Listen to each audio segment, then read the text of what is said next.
There were not simply 7 germs that America had weaponized. Conservatively, there were thousands when you include the bioterrorizing cancer viruses and other germs being cloned, mutated, and mass-produced for global distribution in support of the drug cartel's burgeoning cancer industry. This developing cancer industry really got a shot in the arm back in the 1950s when the first polio vaccines, produced in contaminated monkey kidney tissues containing cancer viruses, were being tested and injected in millions of people worldwide. The cancer virus was later identified as SV40. It was determined to cause cancer in nearly every species it was injected. After scientists and informed industrialists realized these vaccines were going to produce epidemics of cancer, cartel officials within the National Cancer Institute started a special virus cancer program, the SVCP, in 1962, according to secreted documents. Here is simply a partial list of the deadly viruses they created in labs by 1971. These included leukemia viruses, lymphoma viruses, sarcoma viruses, encephalitis agents, genital herpes, Hodgkin's disease, influenza, infectious mononucleosis, Kuru, that is the mad cow disease prion, breast tumor viruses, and much more. I have decided that the United States of America will renounce the use of any form of deadly biological weapons that either kill or incapacitate. President Nixon visited Fort Detrick on the 25th of November, 1969. I remember that date quite well because following his announcement of taking munitions and beating them to plowsheds, we all lost our job. And that was a very traumatic experience.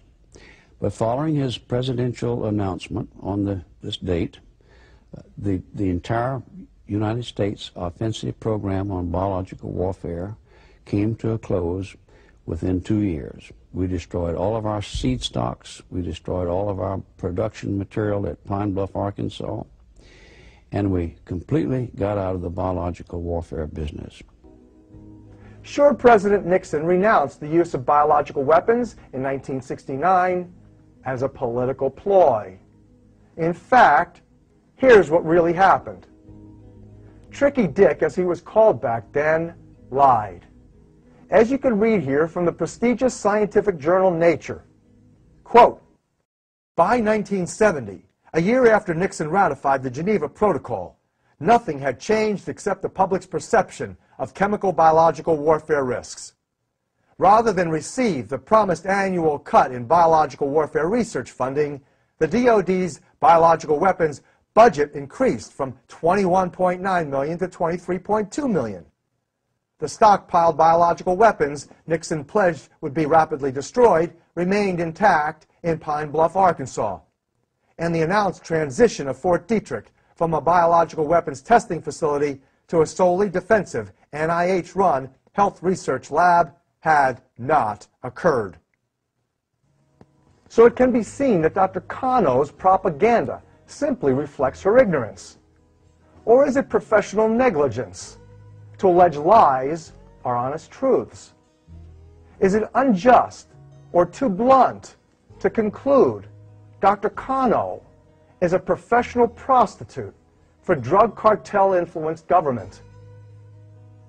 Before deciding to condemn me for saying that, or her, listen to the differences between what federal authorities want you to believe versus what leading textbooks on biological warfare has to say about the lacking difference between offensive and defensive biological weaponry.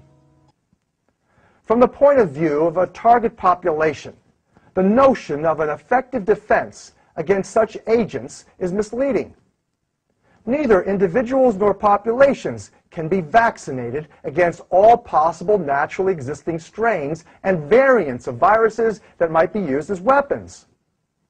The use of recombinant DNA technologies to alter viruses limits the possibility even against specific strains. In other words, using football metaphorically, for what really happened in 1969. Many touchdowns in football are made by the defense. Fort Detrick, in fact, scored much more money than it had previously received for offense by shifting programs and players allegedly, that is politically, to defense. Biological weapons defenses featured vaccines for which you needed to produce the offensive weapons, the footballs, before you could run the plays for the military-industrial complex. But this defensive, offensive activity with merely 7 deadly biological weapons at Fort Detrick was a drop in the bucket. There was a revolution in military affairs taking place at this time. Older biological weapons, methods of culturing and cloning them, mutating germs and mass-producing viruses, even recombining bacteria and viral genetics were being advanced with new biotechnology. So the focus on weapons of mass destruction shifted from simple infectious disease producers to the realm of immunological attackers, using cancer viruses manufactured in labs. These two agendas most heavily featured a new field called retrovirology that included the production of AIDS-like and Ebola-like immune system destroyers for both germ warfare and population control. We all lost our job, and that was a very traumatic experience. Who is this grandfather-like figure who tells us he's lost his job? Let me introduce you to America's leading anthrax developer and top-secret CIA propagandist, William Patrick III. Dr. Patrick was not so kind and candid when asked by New York Times reporter William Broad to discuss his CIA contract for Cuba, and later his work upon which the infamous anthrax attack on America was waged. And that there was interest in using these kind of things that were weapons that were under development, at Detrick, possibly as a a contingency, for possible war against Cuba. What can you say about any or all of that? I have nothing to say about that. Not a damn thing. Not a thing. Yeah. No. Bill Patrick wouldn't talk on camera about secret war plans against Cuba, but he's been very forthcoming in his lectures to military personnel, such as this 1999 lecture at Maxwell Air Force Base. For example, when we were having trouble with the Soviet Union and Cuba, we produced about 3,000 gallons of Q fever and about 2,500 gallons of VEE virus slurry, both liquid. And the concept was, if we got into a shooting wall, that we would spray these organisms concomitantly. Dr. Patrick, credited as simply being a biological weapons consultant, says he recalls precisely the date of the 25th of November, 1969, as the day he lost his job.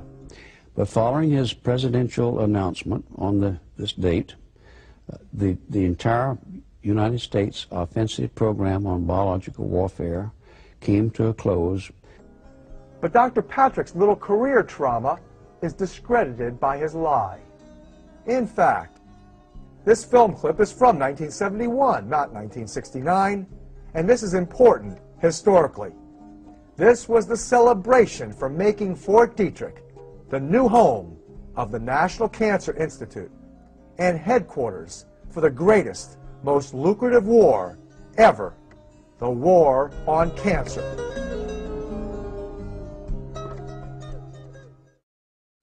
Even at its peak, the U.S. offensive program paled compared to the Soviet Union's. The Soviets had a massive, extensive, sophisticated, top-secret program which employed tens of thousands of scientists and engineers in numerous research and production facilities. The Soviets signed the Biological Warfare Convention in the 1970s, and yet their program continued uninterrupted and, in fact, intensified. In fact, historic records prove the secret intensification of the biological weapons race in America make the Soviet efforts pale by comparison. Here to prove it are three of the most stunning and condemning documents in biological warfare history. First,